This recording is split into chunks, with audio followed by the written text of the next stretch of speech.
ایک شخص مسجد بناتا ہے، چھوٹی سی مسجد بناتا ہے، کچی مسجد بناتا ہے، نہ اس میں سیمنٹ ہے، نہ اس میں پکی اینٹیں ہیں، نہ اس کا فرش میں ٹائلیں لگی ہوئی ہیں، نہ اس پہ دیوار پہ ٹائلیں لگی ہوئی ہیں، لیکن خلوص کے ساتھ، تقوی کے ساتھ یہ عمل کرتا ہے۔ اور اس کے مقابلے میں اگر میں ایک بہت بڑا محل بنا دوں، ایک بہت بڑی مسجد بنا دوں، اور اس کو جو ہے ایسے اور ویسے اور اے سی اور ایئر کنڈیشن اور پنکھے اور سہولیات اور قلینے اور سب کچھ بچھا دوں، جن میں ہزارہا لوگ وہاں پر آ کر نماز پڑھیں، لوگوں کی نماز کا میں نہیں کہہ رہا، میں اس کے عمل کا کہہ رہا ہوں، اگر بہت بڑا قصر بنا دے، اگر اس میں تقوی نہیں ہے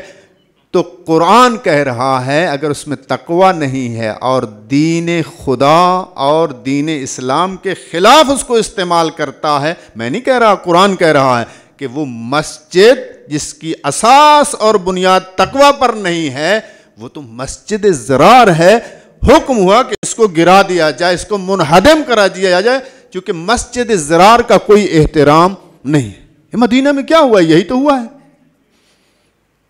مسجد بنائی۔ اب مسجد اللہ کا گھر، ہر مسجد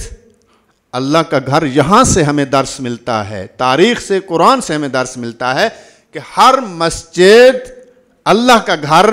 نہیں ہوتا، بعض اوقات وہی مسجد شیطان کا گھر بن جاتا ہے اگر وہاں سے کام بغیر تقوی کے اور فساد اور افتراق کا باعث بن رہا ہے تو یقین کریں،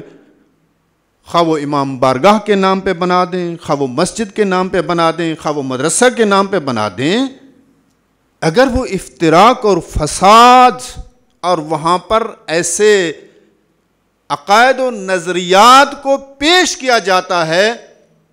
کہ جس میں دشمن اہل بیت کو تقویت ملتی ہے، دشمن اہل بیت کو سہارا ملتا ہے، دشمنان اہل بیت کو، کہ جو اہل بیت پر اس زمانے میں ظلم کرنے والے تھے، ان کے ظلم کا بھی دفاع ہوتا ہے، اور آج جو اہل بیت پر ظلم کرنے والے ہیں ان کے ظلم کو بھی اگر وہاں سے دفاعی پوزیشن ملتی ہے، ڈیفنس ملتا ہے، تو یقین کریں وہ مسجد اور امام بارگاہ اور وہ مدرسہ دین کا مرکز کیسے ہو سکتا ہے؟ اس کے مقابلے میں پیغمبر نے چھوٹی سی مسجد بنائی ہے، اور خدا نے قرآن میں کہا ہے کہ یہ وہ مسجد ہے کہ جس کی بنیاد اللہ نے دیکھا ہے کہ تقوی پر پیغمبر نے رکھی ہے، اس میں ایک رکعت نماز جو ہے 70 رکعت نماز کے برابر ثواب ہے، اور اس کی 70 نماز جو ہے مسجد ضرار میں ایک بھی قبول نہیں ہوگی۔ کیوں؟ اس لیے کہ اس کی اساس اور بنیاد تقوی پر نہیں ہے۔ اب بعض اوقات جو ہے ممکن ہے سوال ہو ہم سے،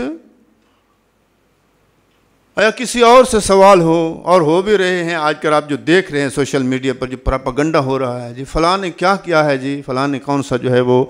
بڑا مدرسہ بنا لی، 40 سال سے ایسے ہی ہے۔ لیکن مسئلہ یہ ہے کہ وہ بڑا مدرسہ کہ جو بغیر تقوی اور بغیر ضرورت کے اور بغیر لازم ہونے کے اگر مال امام کو خرچ کر دیا جاتا اپنی شہرت کے لیے، لوگوں کی زبانوں کو روکنے کے لیے، لوگوں کی بدگمانی کو روکنے کے لیے، لوگوں کی زبانیں تو چپ ہو جاتی، لیکن خالق کی بارگاہ میں وہ عمل قابل قبول ہوتا یا نہ ہوتا؟ جس کے پیچھے تقوی نہیں ہے، جو خدا کے لیے نہیں ہے، جو ضرورت کے مطابق نہیں ہے، اس مدرسے کو کیا کرنا ہے؟ ہاں، اگر وقت کی ضرورت ہے اور وسائل موجود ہیں اور کوئی وسائل کو استعمال نہیں کرتا وقت کی ضرورت کے مطابق، تو پھر وہ بھی خائن ہے، وہ بھی خیانت کار ہے۔ یہ نہ دیکھیں میرے اچھے لباس کو، اچھا عمامہ، اچھی عبا، اچھی قبا، بڑی لمبی تقریریں میں کرتا ہوں، لوگوں کو حیران کر دیتا ہوں اپنے فن کے ذریعے سے، اپنے علم کے ذریعے سے، لیکن یہ علم اگر بلا تقوی ہے، اگر یہ تبلیغ اگر بلا تقوی ہے، اگر یہ مدرسہ اگر بلا تقوی ہے، تو اس کی نسبت میرے امام معصوم فرماتے ہیں وہ مدرسہ تمہارے مدرسے سے بہتر ہے کہ جو بلڈنگ کے لحاظ سے بہت ہی مختصر ہے، میٹیریل کے لحاظ سے بہت ہی گیا گزرا ہے، لیکن اس کی بنیاد اور اساس تقوی پر ہے، عمل میں بھی تقوی ہے اور خلوص ہے، اور وہاں پر متقی لوگ، انسان سازی کا کارخانہ ہے، متقین کا کارخانہ ہے، جس مدرسے اور جس ادارے سے ہر سال 10 سے 15 افراد جو ہے جائیں نجف اشرف میں حوزہ علمیہ قم میں جا کر تعلیم حاصل کریں اور علم الہی کا خزانہ حاصل کرنے کے لیے جائیں اور پلٹ کر آئیں، اور سینکڑوں کی تعداد میں لوگوں کی رہنمائی کر رہے ہیں، تبلیغ کر رہے ہیں۔ اس سے اور کیا کام ہوتا ہے مدارس کا؟ صرف اگر تعداد شو کرنی ہے تو کوئی مسئلہ نہیں ہے۔ ہم کل جو ہے 1000 میں جو ہے کل 1000 کی بجائے جو ہے 10,000 یہاں پر طالب علم لا سکتا ہوں، مشکل نہیں ہے، لیکن اگر وہ تقوی اس عمل میں خلوص نہیں ہے، تقوی نہیں ہے،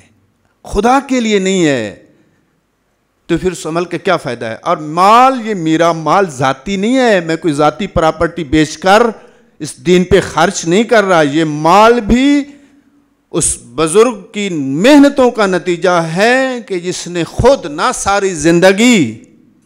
آخر عمر میں جا کر ساری زندگی جو کرائے کے مکان میں گزاری ہے، اور آپ نے لیے اپنے نام پر ایک ملہ بھی درج نہیں کر، رجسٹری نہیں کروائی، سارے کی ساری جو ہے مال امام ٹرسٹ کے نام ہے یہ، اور پراپاگنڈا کیا جا رہا ہو فلاں ہو رہا ہے جی، کیا کیا ہے، فلاں نے کیا کیا، تم نے کیا کیا، یہ کیا وہ کیا ہے۔ ہم نے جو کچھ بھی کیا ہے، ہمارے بزرگوں نے جو کچھ بھی کیا ہے، اس نے خلوص اور تقوی کے ساتھ انجام دیا ہے۔ یہ نہیں کہا کہ لوگ کیا کہیں گے، لوگ جو کچھ کہیں گے، خدا کس پہ راضی ہے، محمد و آل محمد کس پہ راضی ہے، بس اس نے وہ کیا ہے، اور اس کے بعد ہماری ذمہ داری ہے کہ ہم بھی وہی کریں گے کہ جس پر خدا اور محمد و آل محمد راضی ہیں، خواہ وہ کوئی اعتراض کرے، نہ اس کی کوئی پرواہ ہے، اور کوئی اشکال کرے نہ اس کی ہمیں پرواہ ہے۔ مل کے درود بھیجیں محمد و اہل بیت محمد پر۔